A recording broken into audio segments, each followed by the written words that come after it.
Could a conversation with Albert Einstein, held just a year before his passing in 1954, have been deliberately concealed, deemed too profound or too unsettling for the world at the time?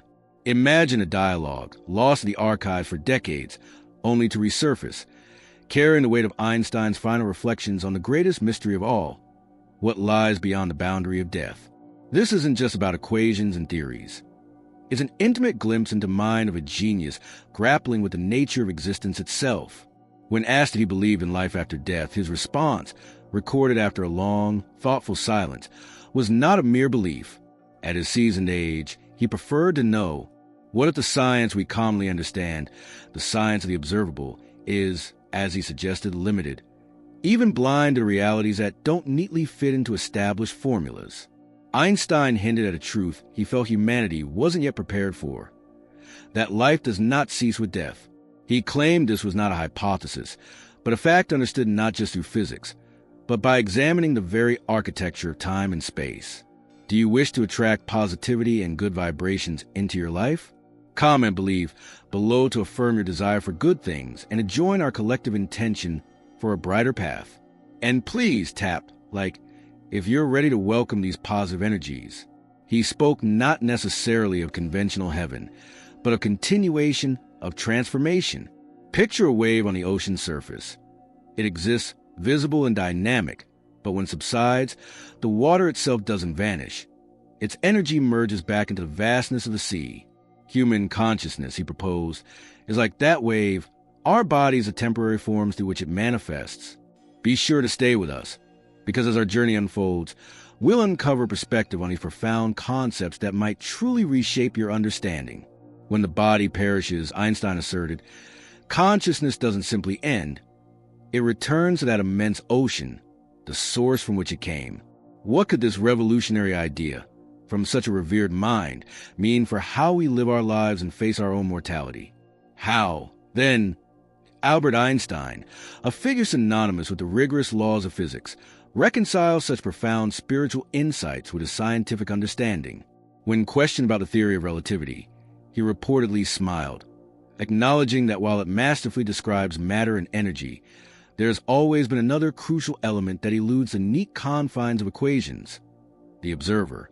Consciousness itself, he proposed, is not a mere byproduct of material processes within the brain. Instead, it is primary. The entire universe, in a way, exists because there is a consciousness to perceive it. This is not a dismissal of science, but an expansion of its frontiers, an acknowledgement that the reality we experience is deeply intertwined with the awareness that beholds it. He recognized this as an ancient truth, long intuited by mystics and spiritual seekers throughout history, a truth he himself felt he had approached not through esoteric texts alone, but through the precise language of mathematics. Phenomena like the famous double-slit experiment, where particles behave differently when observed, or the baffling concept of quantum entanglement, where particles remain instantaneously connected across vast distances, all seem to point him toward a breathtaking yet beautiful conclusion. Consciousness plays a fundamental role in shaping reality, and after our physical journey ends, this consciousness does not simply evaporate.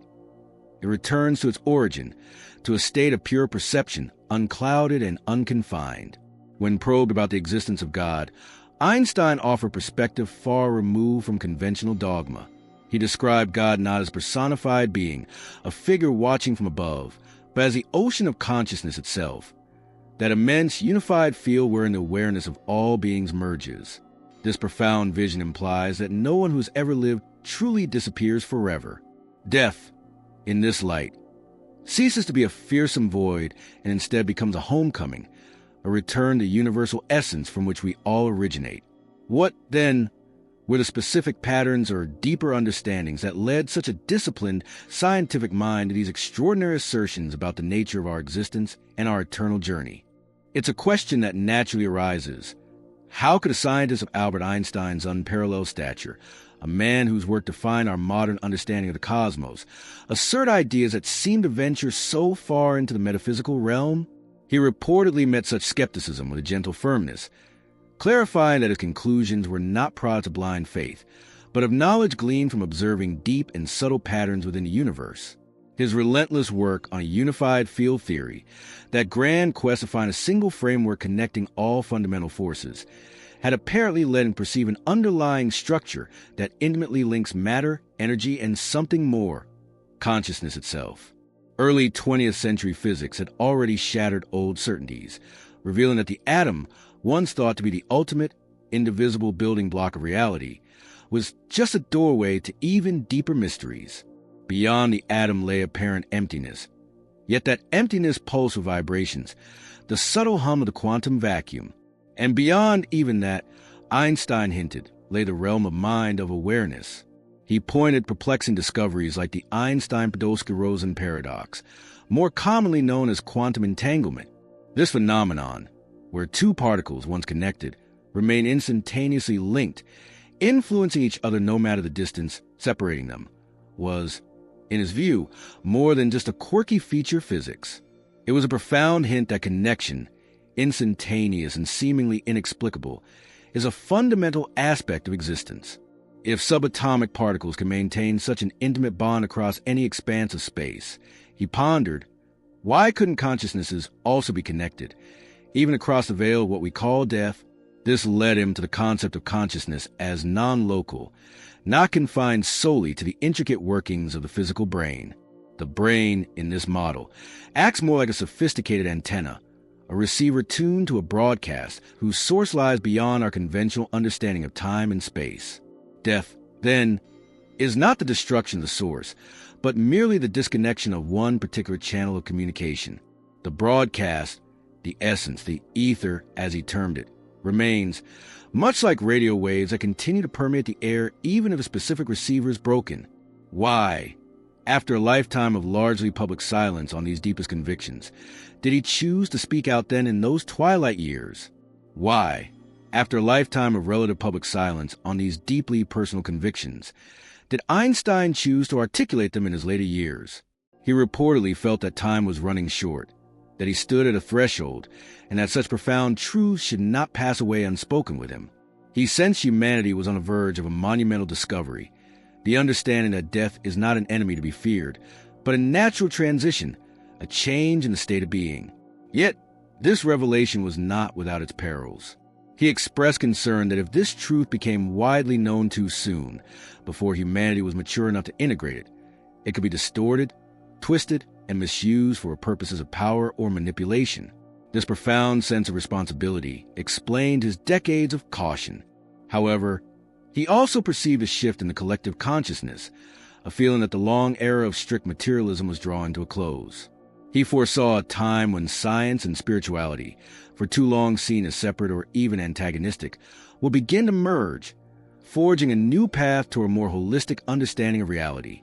To continue inviting enlightenment and the flow of good things into your journey, comment hope below as a personal affirmation for continued illumination and positive happenings. What did he envision awaiting us on the other side of this transition? He suggested it depends greatly on the level of awareness cultivated during one's life. Those whose consciousness remained entangled in desires for power, fleeting pleasures, or selfish pursuits might find themselves lingering in the lower layers of reality, their awareness wandering among the shadows of their past experiences. But for those who earnestly sought truth, who lived with love, and who dedicated themselves to serving others, the path would lead upwards. Their consciousness would ascend, merging with the radiant source, finding not oblivion, but profound peace and the promise of a new beginning. He even suspected that this cycle of experience doesn't necessarily end with one transition. Consciousness, he mused, may return again and again, choosing new opportunities to learn, to grow, and to bring more light into the world, not as an automatic, predetermined fate, but as an expression of free will, the highest law. What then of the ultimate destiny of a soul that has learned its lessons and is ready to move beyond this cycle of becoming? When consciousness is fully prepared, having learned and grown through its chosen experiences, what then? Einstein alluded to a state of liberation, where individuality doesn't die, but rather dissolves into a boundless ocean of light, a state permeated not by fear or pain, but by an all-encompassing love. It's a vision of ultimate unity and peace.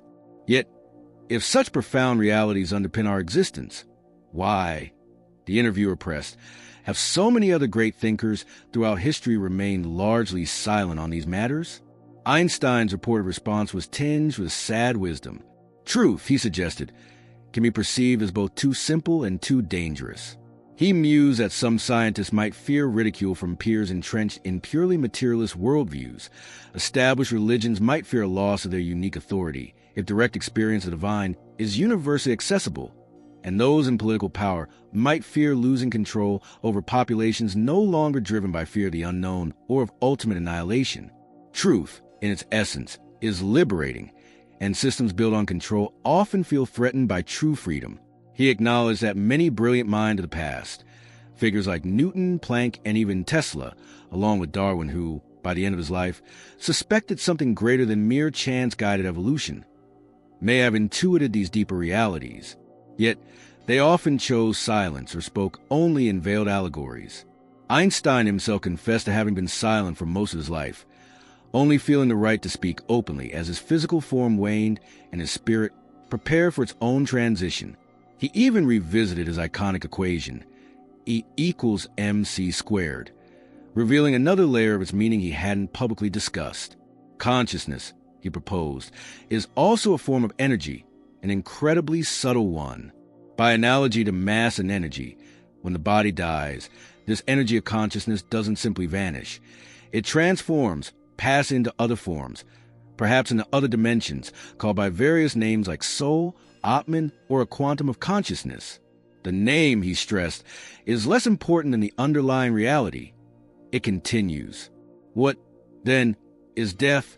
If the essence is truly immortal and all that has ever lived continues to exist within a vast, interconnected field of reality, if our true essence is indeed immortal and all our experiences are woven into a vast, cosmic tapestry, the question inevitably arises, why then is there so much suffering, illness, and loss in the world? Einstein reportedly addressed this with profound compassion, suggesting that suffering itself acts as a kind of school. Without the experience of pain, of challenges, consciousness cannot fully develop its potential, much like muscles require strain to grow stronger. The spirit, he implied, is tempered and strengthened through trials. Every life, even those marked by the most difficult destinies, holds a purpose within this grander scheme, though our human minds, limited by their current perspective, cannot always perceive it. He offered the comforting thought that when we eventually leave this earthly classroom, much that is now obscure will become clear. We will understand that no one has ever truly been alone, and that all paths, however winding, ultimately lead toward a unifying light. However, alongside this message of cosmic connection, Einstein voiced a deep and pressing concern for humanity's trajectory. He observed a dangerous trend. While technology was advancing at an astonishing pace, morality and wisdom seemed to be lagging. People were increasingly forgetting their intrinsic connection to one another, too often seeing enemies where they should see reflections of themselves. This path of division, he warned, was perilous. If humanity does not awaken to its true, interconnected nature, its very survival in the coming times could be at stake. The choice, as he saw it, was stark. Either we embrace a profound truth that we are all fundamentally one, or we risk succumbing to forces of self-destruction. His words were not meant to instill fear, but to serve as an urgent call to awareness, a plea for a collective shift in consciousness. If this journey of reflection and discovery speaks to your heart, supporting us with a like, and subscribing to the channel allows us to continue sharing these inspiring explorations together. What, then, was Einstein's parting counsel, his ultimate distillation of wisdom for navigating this critical juncture in human history, and for living a life aligned with these deeper truths? As this profound conversation drew to a close, Albert Einstein reportedly entrusted the journalist with a vital message, to pass on these insights to those who were ready to hear, emphasizing that truth should not be imposed, but rather discovered by each individual in their own time. His focus, he clarified, was not solely on the mysteries of what awaits us after death, but crucially, on how we choose to live before it. For if our actions, thoughts, and even our love have an enduring reality, then our present moments take on an immense significance. Indeed, he stressed that love is the only reality that does not disappear, a powerful testament to the enduring nature of our deepest connections and purest intentions. While he believed that science would eventually develop methods to register the fields of consciousness beyond the physical body, he felt that waiting for irrefutable, external proof was not the most pressing issue. The greater task, he urged, was for humanity to change its way of life, to elevate its actions, inspired by the understanding that our deeds and thoughts resonate within a unified field, continuing to exist and influence reality. Such knowledge, he hoped, would inspire not fear, but a profound sense of responsibility and a desire to live more consciously and compassionately. His final words resonated with a gentle power. Death is awakening for those who are ready to see. He encouraged the journalists, and by extension, all who would encounter these words, to protect the light, acknowledging that the world might not yet be fully prepared, but that the time for deeper understanding would inevitably come. His ultimate counsel was simple yet profound. Live not in fear, live in search. That is all that matters. In his youth, he reflected, discovering the laws of the universe seemed paramount. Yet, over the years, he realized the most challenging and vital task was to understand oneself and one's intrinsic connection to others. We fear death, he mused, because we fear loss, yet all that is truly real, love, good deeds, cherished memories, remains with us, moving forward in ways we may not always comprehend. As we reflect on our shared journey and the profound interconnectedness of all things, comment, "We are connected," below to affirm this universal truth with our community. And your exploration doesn't have to end here. Click the video now appearing on your screen for another powerful message.